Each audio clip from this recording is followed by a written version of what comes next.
So thank you, everyone. It's wonderful to see you here. Some new faces and some people we've known for a long time. Mary, wow, I haven't seen you in a long time. Great to see you. So we are, we're doing this topic tonight, like the where to from here about Ashtanga yoga, maybe looking at where this lineage, where this form of practice is headed. And we waited a little bit, like it's 6.5 months since Sharat passed, just about 6.5 months. And right after his passing, there was just this shock wave that went through the Ashtanga world, obviously. And it was so unexpected and so unpredicted. And there was just an incredible amount of grief and an incredible amount of confusion. And is that a... It's an insect. An insect? Yes. Has stingers on it. Okay, there you go. And the impulse was to jump in right at that point and say, what are we going to do? What's happening with Ashtanga? What is this all about? And where do we go from here? And yet, for both of us, part of what we have learned over the years of being in this practice space in the Ashtanga world, but more so in the world of, the outside world where yoga intersects with what is happening. I was going to say reality, but I'm not sure that it is reality. How about other people? With other people. Yeah. And that really, truly, at times like these, especially times where there have been kind of unexpected shifts, it's very important to take time and to sort of wait and let the dust settle a little bit before we jump in and sort of draw conclusions. And in fact, drawing conclusions at any point can be problematic. But now that it's been about 6 months and we've seen sort of that we have survived as practitioners, that the Ashtanga system has had some big jolts to it and there have been, difficulties, but the system itself is continuing, and that's interesting, and that's a good thing. And so what we wanted to look at tonight is how do we sort of take this time, which is just this very important time in the world of Ashtanga yoga, because it is this transition time, and really do something of value with it rather than sort of react in a knee-jerk kind of way.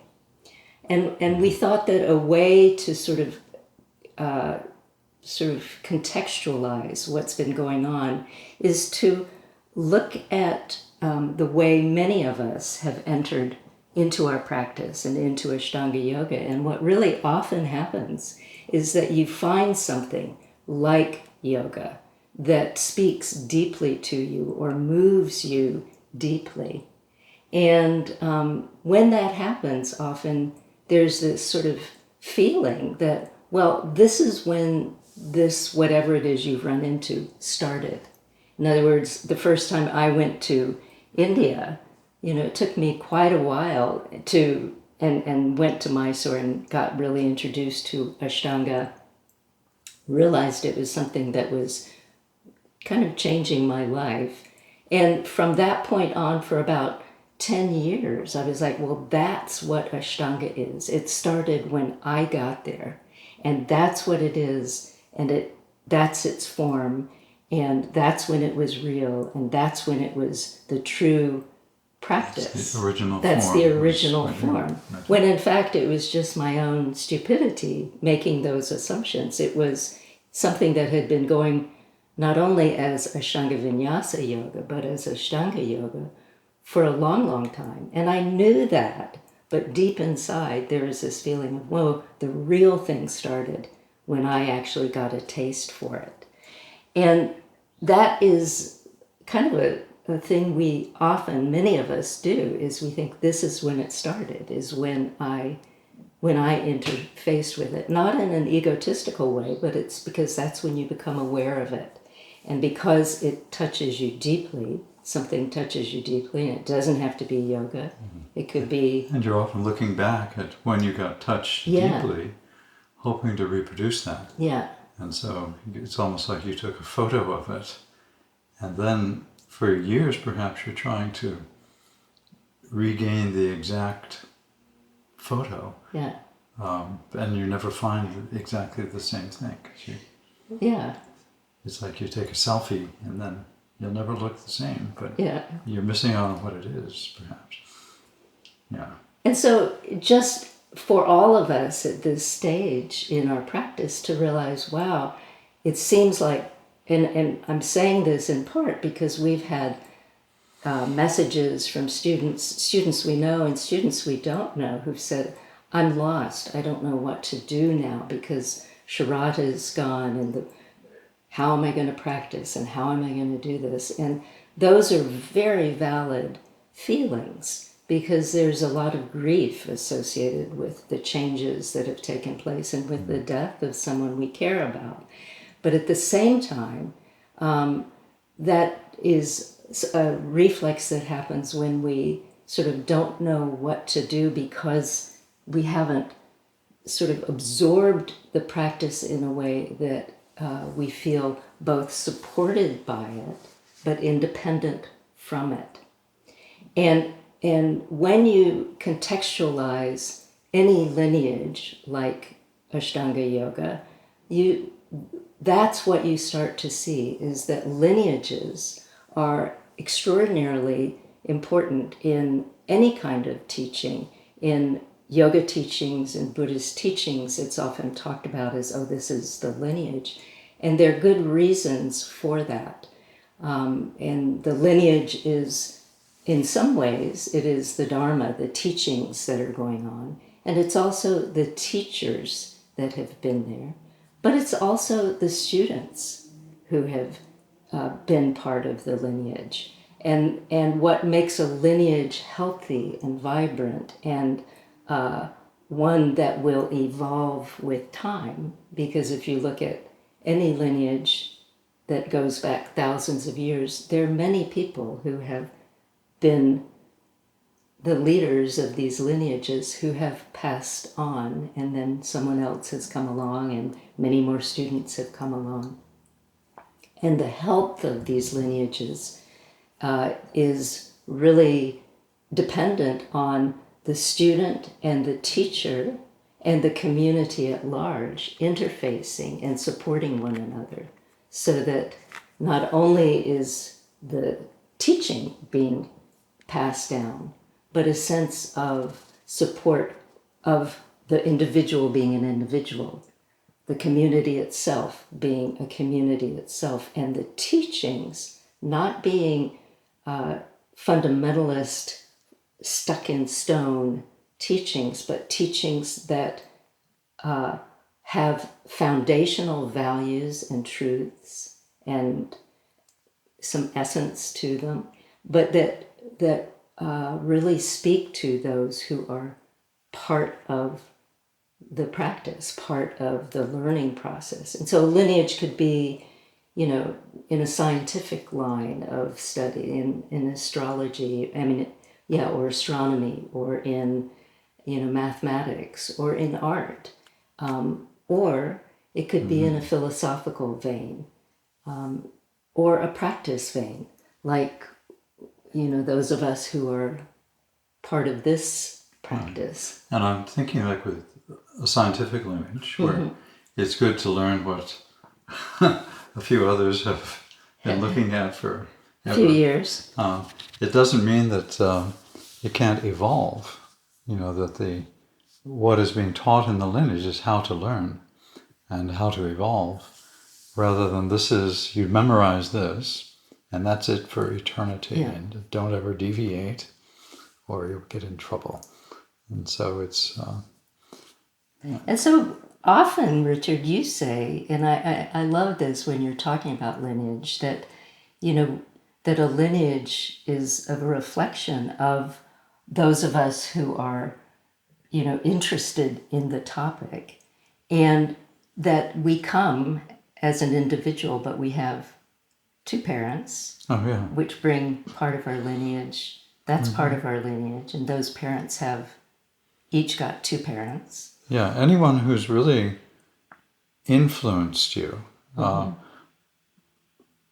possibly in a positive way, but there's also, where you can't get them out of your, where you've embodied them in a way, as what we call a samskara, or, it's like a scar in your body. That's part of the lineage also.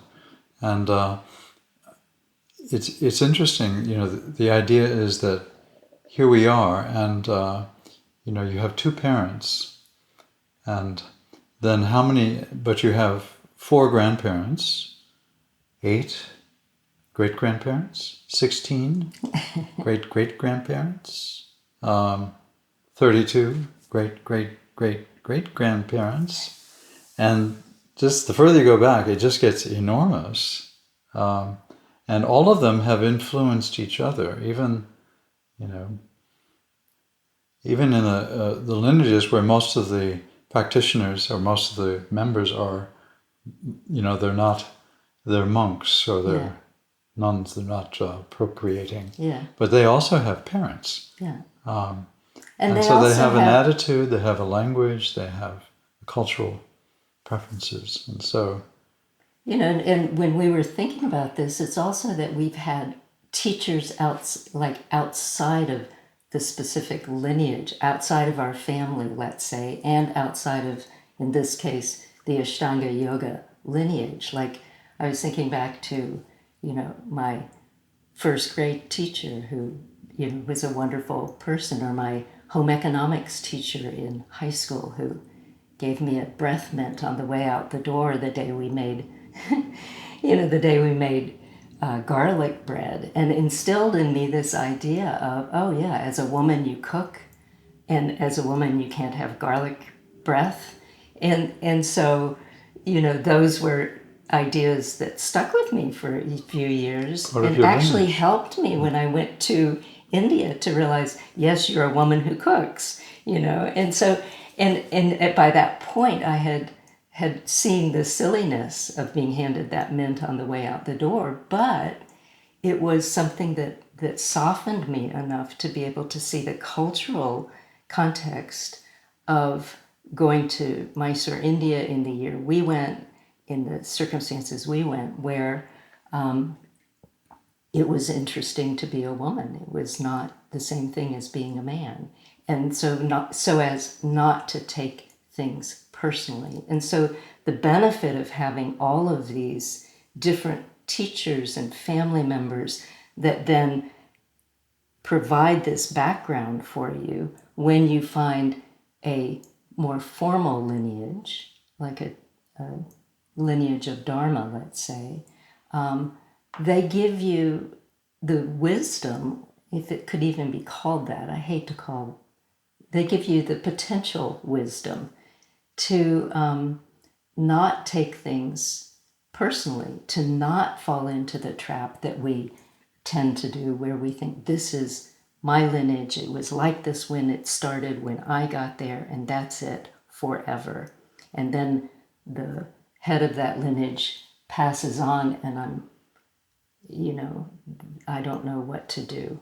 And indeed, we don't know what to do at certain times, but then we can look beside us and see the community, see the others. Yeah. Or sometimes you think, well, I'll become the lineage, since... Yeah, since it's easy. There's always opening. A few people like that. There's an opening.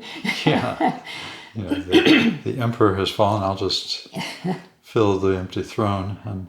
But on the majority, it's a community of people that you might have communication with. Yeah.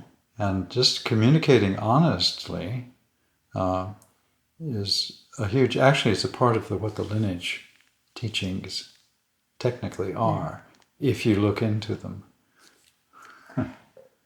And so, you know, as a kind of overview of it, what many modern Ashtangis think of is, oh, this is this lineage that was started by Krishnamacharya and Pattabhi Jois in 1934, 35, something like that, when they, you know, sort of put the Ashtanga system together. And so it's this lineage that's, wow, 1934. And then passed down through Krishnamacharya's family, passed down through his students, Iyengar and Pattabhi Jois, and their families. So the Iyengar family and the Jois family, you know, so that those become the lineage holders. But indeed, also, the practitioners are vital parts of the lineage holding. And when we started thinking about lineage in this angle tonight, we were thinking of the lineage chant that is sometimes chanted after the invocation in an Ashtanga class. And I've always found it wonderful and liberating and fascinating. And many of you have probably heard it, some of you may not have, but it's a chant, the first time I heard it, where there was, you know, the Vande Guru Nam, and we did that whole chant. And then the teacher was not you, but the teacher was, after everybody was finished, kind of went, it sounded like some sort of something going on in the background that I wanted to hear what it was, had no idea what they were saying, and then finally started realizing, wow, this is talking about the longer term lineage beyond 1934, 1935. Way beyond. And so you're referring to a chant, and I was chanting it. Sometimes I just start chanting, you know, at a certain time, and I just musically, because it's a lot of this is appreciated and memorized as music, and then occasionally you get around to thinking about what it means, and then you fall back into the musical quality of it, and you can look at that, and that is true in most religious practices all around the world, because we are musical beings. So he was chanting this the other day and thinking, what is that chant? And I was actually chanting it wrong, so I looked it up, but I once knew it, and it's Narayanam Padma Pavam Vasishtam Shaktim Chattat Putra Parashanam Cha Vyasam Shukam Gaudapadam Mahantam Govinda Yogindam Atasya Shishyam Shri Shankaracharyam Atasya Padma Padam Cha Hastamalakam Cha Shisham Tam Tatokam Varitikakara Manya Varitikakara Manyanas Mat Gurum Santatam Manutosmi Sadashiva Samarambam Shankaracharya Madhyamam Asmat Acharya Paryantam Bande Guru Param Param. And you're supposed to say that quietly in a low voice, so that, because it's only for serious, but it's talking about so Pattabhi Jois was part of the lineage of Shankaracharya. Interestingly enough, and what actually gets quickly to the point, is that what was his name? Krishnamacharya was part of a Vaishnava devotional lineage, which was on the surface, those lineages were very kind of skeptical of each other or cautious with each other. Yeah, so Vaishnava is those... Vishnu. Yeah. And Shankaracharya. Well, Shankaracharya was actually, he bridged a gap, because he starts out most of his chants with acknowledgement of Vishnu. And he was a Shaivite. And then he switches over usually in a few verses, to Shiva is the guru, Yeah. no Vishnu. And so really he's drawing a line saying, actually, they're the same. And, or they're in love with each other and they're happy to trade off the joy of being merciful. And so this, teaching. right from the start with this chant, what's fascinating is that it's taken these two lineages, the Shaivites and the Vaishnavites, and brought them together. And they've tended in many instances to kind of be split and not talk to each other and not communicate. And, you know, Vishnu is the best, no, Shiva is the best. And so, but right after the 2 feet of Narayan, or Vishnu's feet, which are, there's Vasishta. And Vasishta is, I think as homework, all of us should study the Yoga Vasishta, which is, it's a long book. There's some condensed versions of it.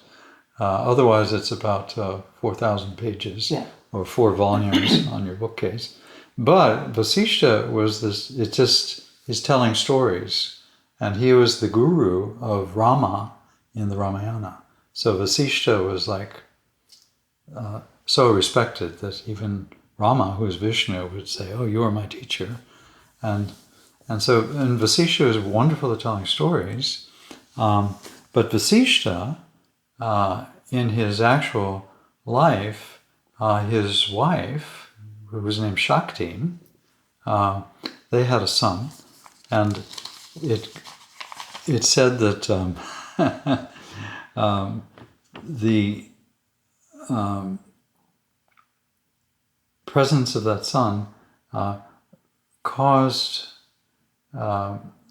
this whole bringing in of the feminine, which was an ancient tradition, because women, if you look at India today, or Indian culture now, or all around the world, and even in the what we call neo-American culture, women are now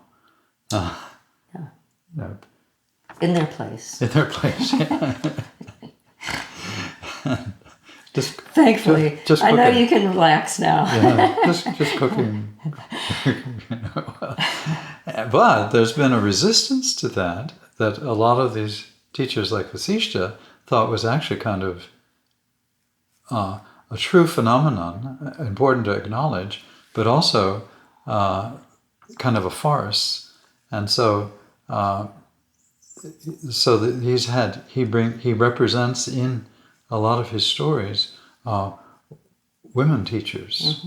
And often you'll have, like a very powerful king and his wife, who is the actually enlightened one, and the king goes off to the forest when he gets old, his hair turns gray, and she takes over the kingdom, and the kingdom actually starts to flourish because she's been the lineage holder the whole time.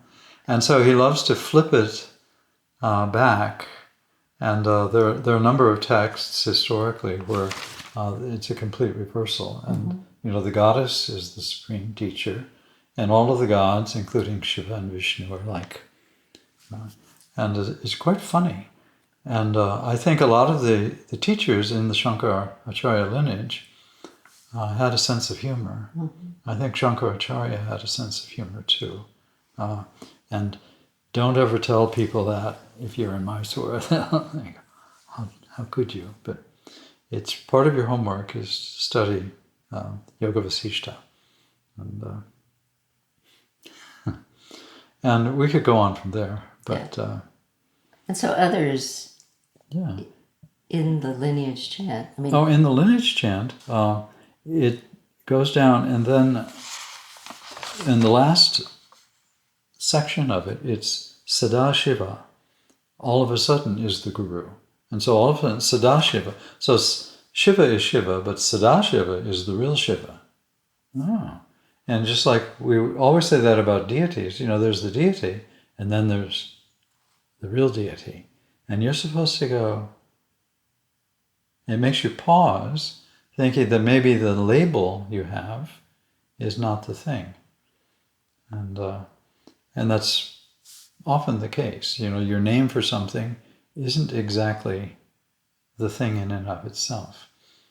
And even when you have the name, you can make a name of the name, and you can create this chain of paradox, which Shankaracharya and Vasishta and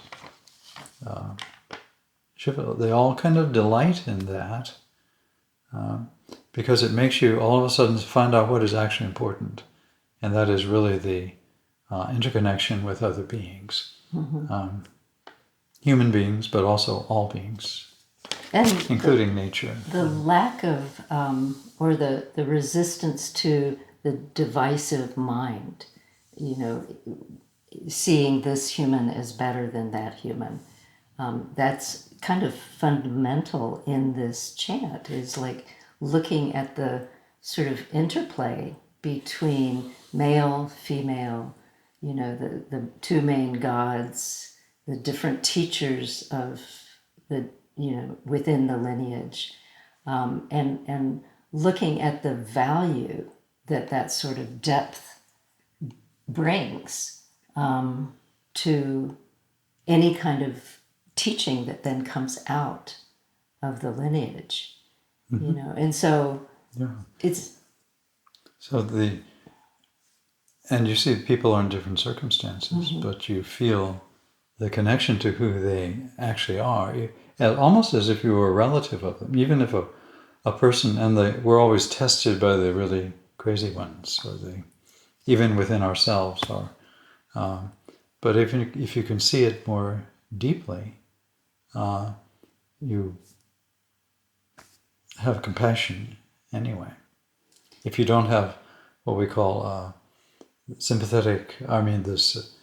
immediate happiness out of friendship, you have at least compassion, and that gives you the ability to do something. Yeah.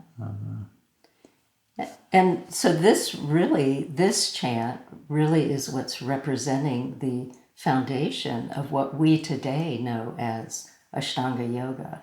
And Ashtanga Yoga, when you look at it, also has the context that it is taken also from the Yoga Sutra, the idea of the 8 limbs. And they are, when we were studying with Patabi Joyce, he would always talk about that, the 8 limbs, and starting always with the yamas and the niyamas, the ethical underpinnings, the idea of whatever it is you are doing, however you are treating other people, and however you are behaving with yourself, that you aim at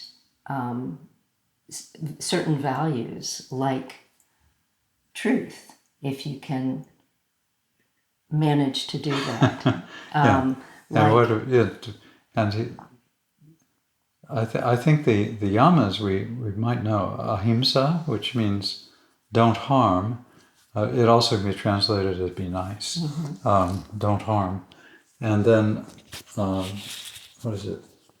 Satya, which means to be honest. It doesn't mean you have to tell the truth in a literal sense. It means you have to be honest about things, because just to go up, because sometimes I'm on the street tempted just to go tell somebody the truth, that hairdo is just like atrocious, you should do something else. And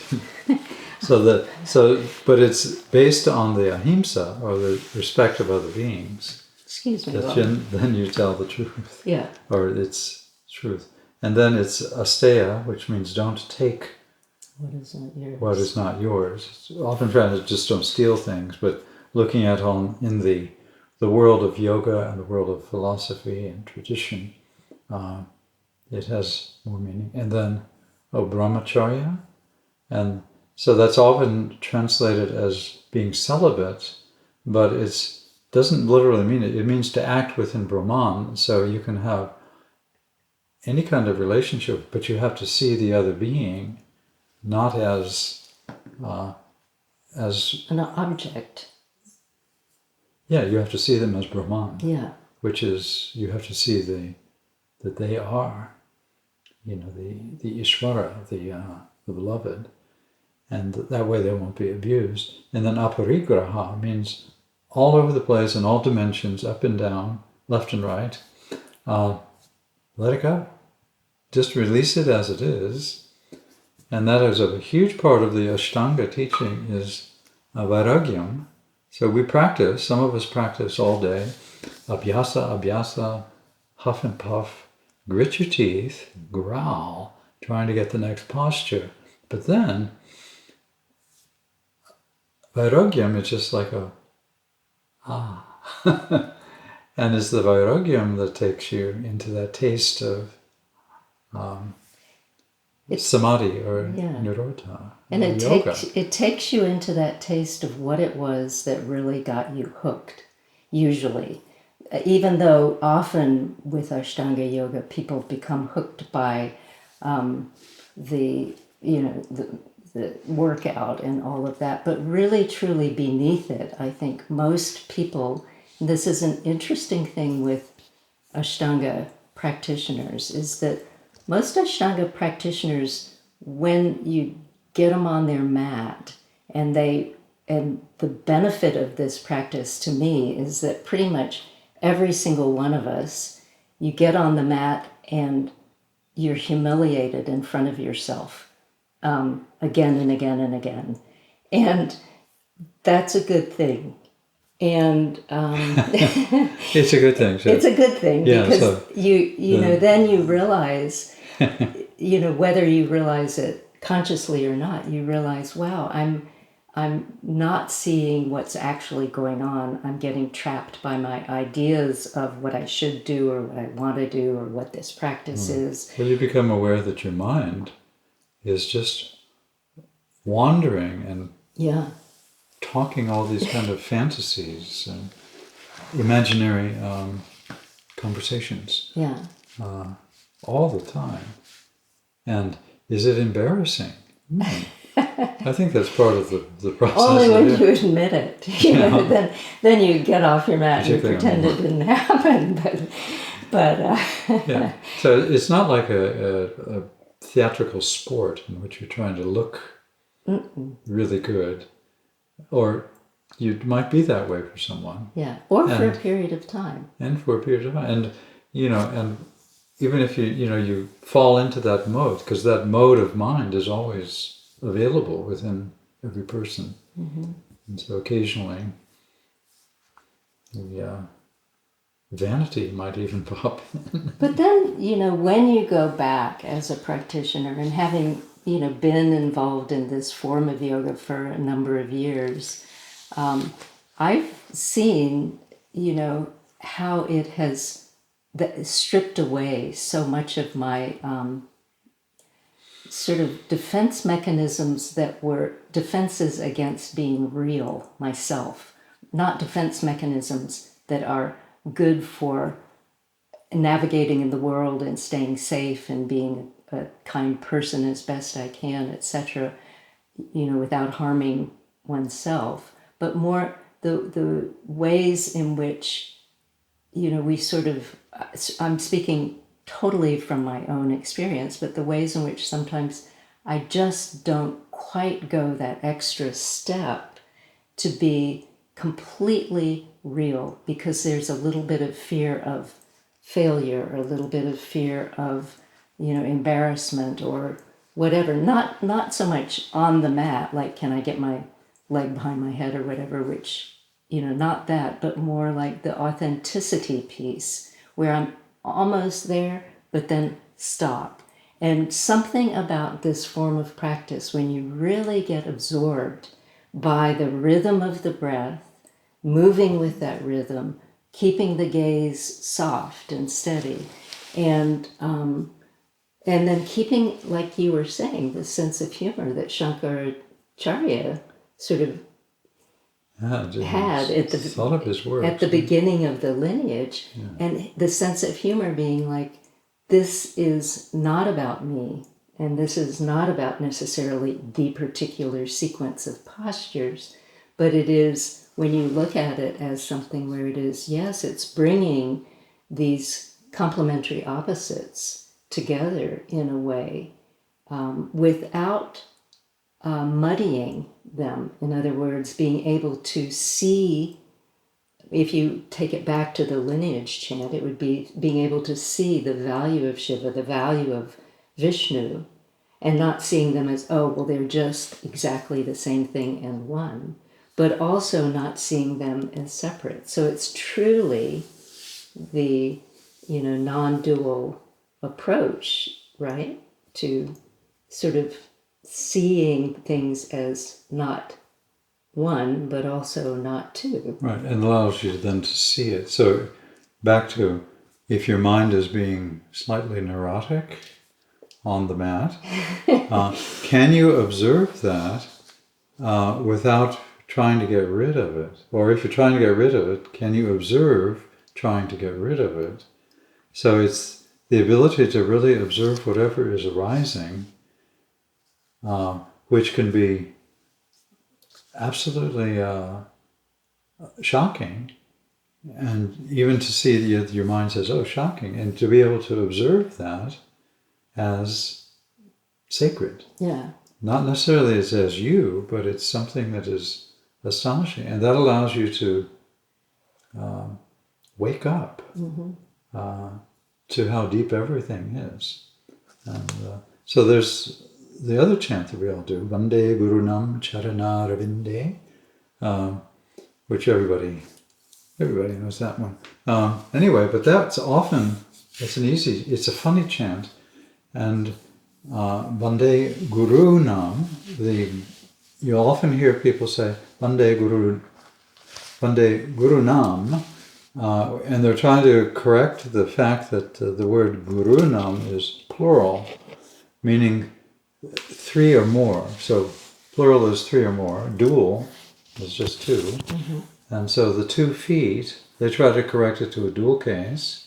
And I've actually heard people in India try to do that, Ashtangis, who are with Brahmin Indians. But it actually is plural. So it means a multiplicity of teachers, meaning potentially 100 or 1,000, or if you look around, that's this planet, but if you go to other planets and galaxies, there could be a few more, considering. And so, but amongst all of them, there are only 2 feet. And that's in the dual case, Vande Gurunam Charanara Vinde, that's dual. So those 2 feet, and then if you keep reading the text, so that's just the beginning verse, it all of a sudden explains why it's said that way. And we know what those 2 feet do from the chant. Sandarshitasva Atma. It awakens the joy of the the true self, not the self that you think is the self. And anything you think, that isn't the self. The self is beyond thought, even though your thoughts are part of the self. That is incredible joy, and it awakens that.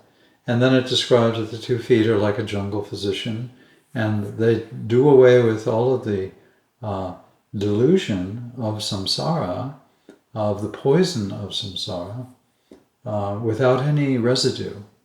So otherwise, most things, they have to leave a residue. You kind of correct them, but you still have to deal with the residue of the correction.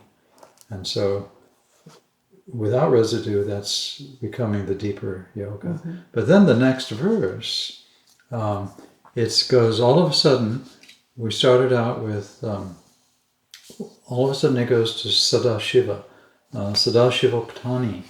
Sadashiva says that of all the different ways to get into deep yoga of samadhi, Nadanusandana is the ultimate way.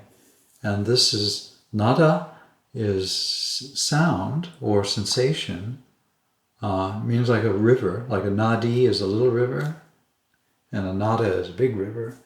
And so to get anusandana is to microscopically be mindful of it, to watch it and stay with it as it makes its various movements. And this is what you do with prana, or sensation. And he's saying that's the best way to get into samadhi. Yeah.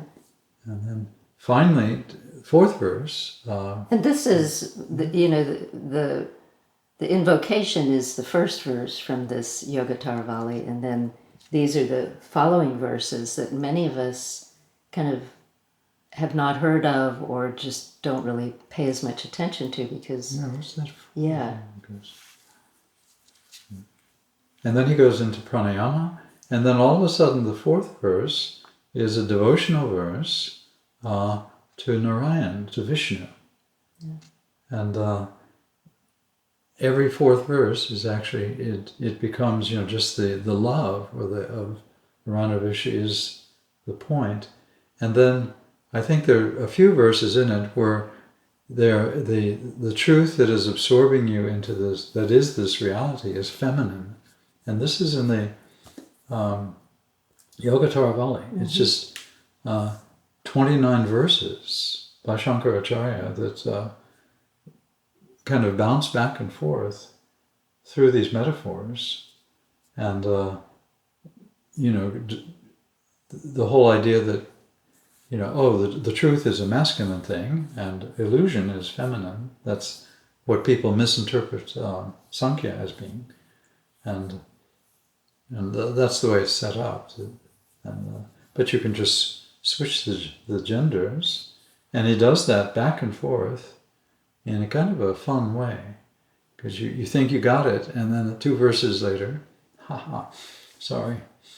And so if you think of these 2 chants, the invocation and from the yoga that starts with the Yogacaravali, the first verse of the Yogacaravali, mm-hmm.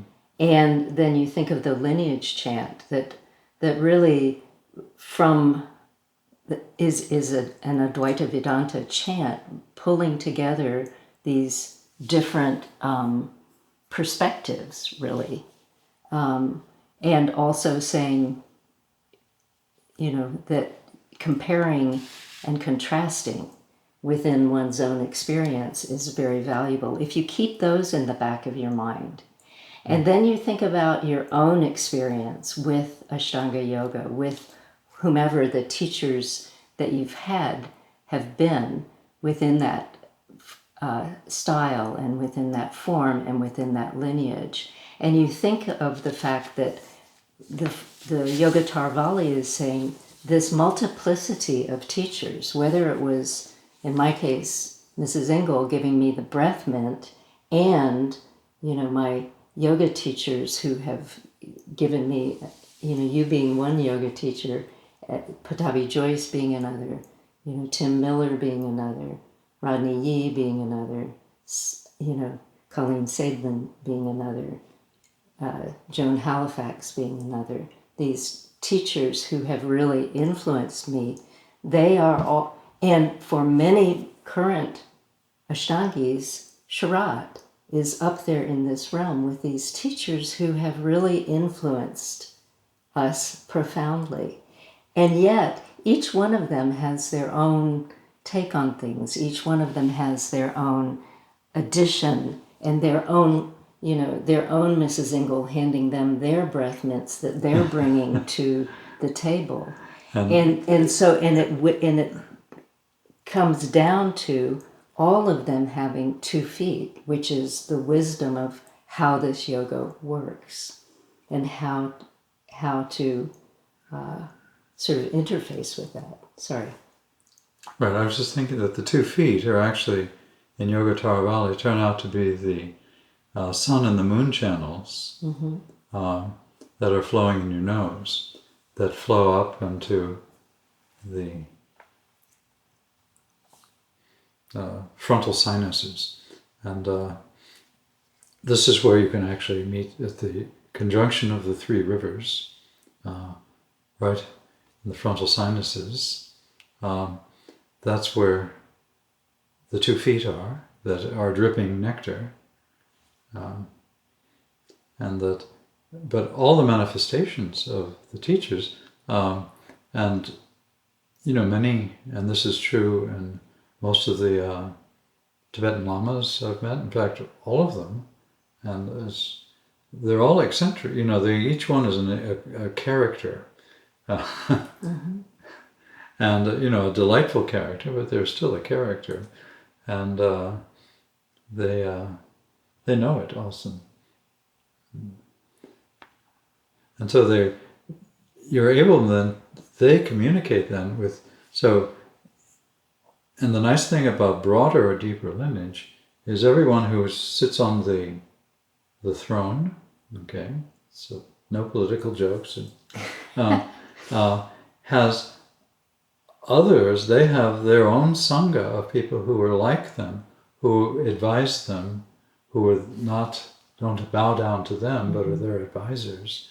And so it's a broader community, and this is particularly true we've seen in the Tibetan community, that even the Dalai Lama has a number of lamas who are his teachers, who will joke with him and correct him if he pronounces something wrong. And and this is the value that is the thing that is of utmost value with any lineage, or for instance where Ashtanga yoga is going these days. That it maintains a sense of this awareness of other, but that it also has this built-in aspect to it where there is communication, where there is feedback that one can take and one can also give with honesty and without without a storyline that is an agenda. And what the difficulty that happens, and this is as we come back around to the sort of looking at, well, what about Ashtanga now? The danger that starts to happen is when the moorings, in this case, Sharat passing away and sort of like, well, everybody thought this is how it was going to be for a long time. And then suddenly it's almost in free fall and things are shifting. But that, what starts to be really important is that aspect that we talked about early on in this talk, that what makes the lineage evolve healthy and strong is that it is this thing that has meaning and depth and a message, or a values and some practices that are, getting at the essence of being, but that also there is the community, and there also are the individuals, some of whom become the ones in positions of power or in positions of leadership. And it's really, really important that all of those aspects support one another, that when someone in a position of leadership becomes overly absorbed with their own power, that there are people around them that can say, hey, wait a minute, and that they are open to listening to that. And rather than the people around them saying, wow, they're becoming powerful, I'm going to just go along on their coattails and become slightly more powerful myself. So that what keeps a lineage honest and healthy and of service to the practitioners and the world through those practitioners is this sense of honesty and communication that is not always easy to maintain, but is, and it's only not easy to maintain when there's resistance. So, and the resistance comes when there is not trust between community, individuals, etc. And where we start going off the rails with stuff like that is when one of the places is when we think this is what this lineage is. It started when I got there, and it should always be just like that. And yet, any of the lineages of teachings that have survived for thousands of years are ones that have responded to the times and to the people and have not become rigid and stuck. And so in terms of Ashtanga yoga these days, what is the future? What is the potential? There's incredible potential, both good and bad. We have no idea what the future will actually be, except for there is this deep lineage that goes back to Shankaracharya. There's the deep lineage that goes back to the Yoga Sutra that are ingrained in this system. And then there's the more modern Ashtanga that has these postures, etc., which also are evolving in the way they are being taught.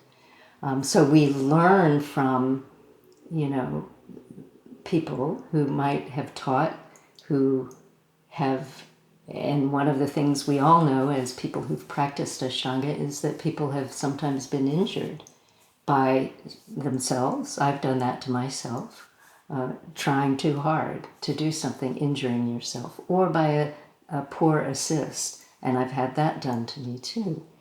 And that's one of the downsides of this system. And so at this juncture, there's this moment where we can soften some of the edges that are there, if we so choose, and say, wait a minute, how can this evolve to be a more healthy, a more vibrant, and a more sort of sustainable kind of practice that gets us to that point that the Nadanu talks about, that point of pure joy.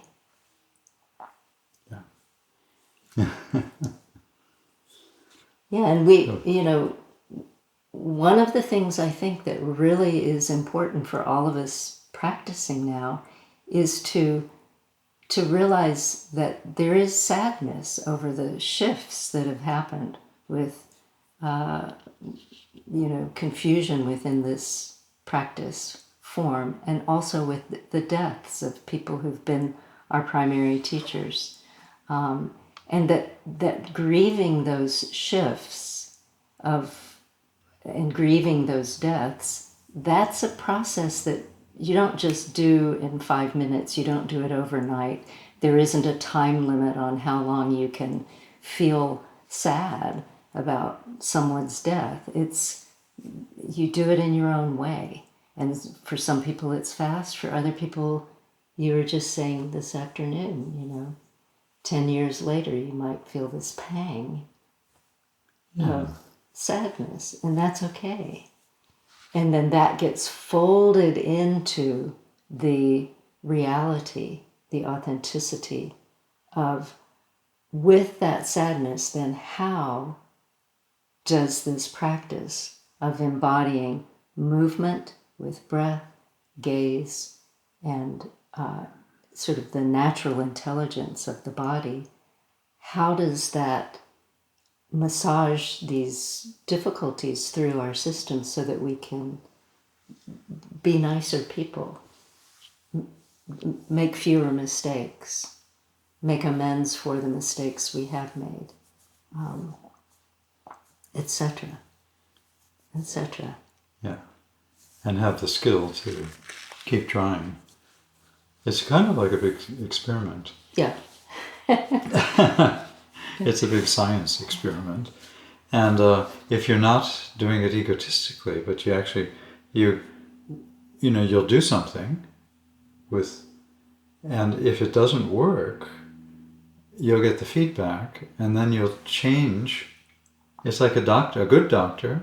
They make a diagnosis. They do something. They cut open the first layer of your, and then they say, oh, it's something completely different, and they'll change their diagnosis. Yeah. And then there's ones who aren't any good, where they get financial benefit from just this one diagnosis, so they stick with it. And so it's your choice. So Yeah, so It's like, the future we don't know, but the potential to really let this system evolve in a healthy way is kind of profound, because when you look around the world, one of the things we see, and we travel a little bit and meet a few people who do Ashtanga. There are a lot we don't know who do it also, but we are very aware of this sort of web. It's almost like this unspoken web of people who have gotten intrigued by what this form of practice can do. And then, and at this point, we have the potential to really make that web healthy rather than rigid and sort of sticky or brittle, but to make it be a part of the teachings in yoga that are so important in the world these days. When you do yoga right, you feel happier. And when I mean right, what I mean is when you do yoga in a way that you feel happier, that you feel more kind to others, that you feel like you really want to help reduce suffering in the world, then you're doing yoga right. And in Ashtanga, there's the potential for that. When you do the yoga and you feel like you're a competitor, or like you've got the system down and you're inventing a new form, or you're starting a new school, or you're going to be the leader of it all, then there's this tightness that starts to happen. And in that tightness, what happens is the benefit of yoga to others, it diminishes. But when there's the softness that we were just talking about, when you feel that real sense of bliss, of sympathetic joy with others, then the benefit of you practicing sort of filters out into the world, and it helps other people without you having to beat them over the head saying, come to Mysore every day of the week and be here at 5 and get up at 3 and all of that. But instead, there's this feeling of sort of genuine care that starts to filter out into the world. And some of the people who get that interaction with others who have been doing yoga in this way then come and start to do yoga too. But not everybody. And what we see is this massive number of people doing Ashtanga. And there's this opportunity at this juncture to take it slow enough and to take it with generosity enough to make it something that is the community supporting the individual, supporting the form itself, the form supporting the individual and the community, and those three things sort of interfacing. supporting the broader community. Yeah. And so that's the ever-expanding border yeah. for the community until everything somehow is interwoven. Yeah. So we should take some... Yeah. So yoga can save the world, haha. Or destroy it, you know. Yeah. But maybe it could. Maybe it could. Yoga gone bad, you know. So anyway, we blabbed on. We have no answers, but we have a lot of love for this practice and for all of you for continuing to practice in a sincere way. So thank you. And we'll take questions if anyone has any, and if not, that's okay too. So thanks, everyone.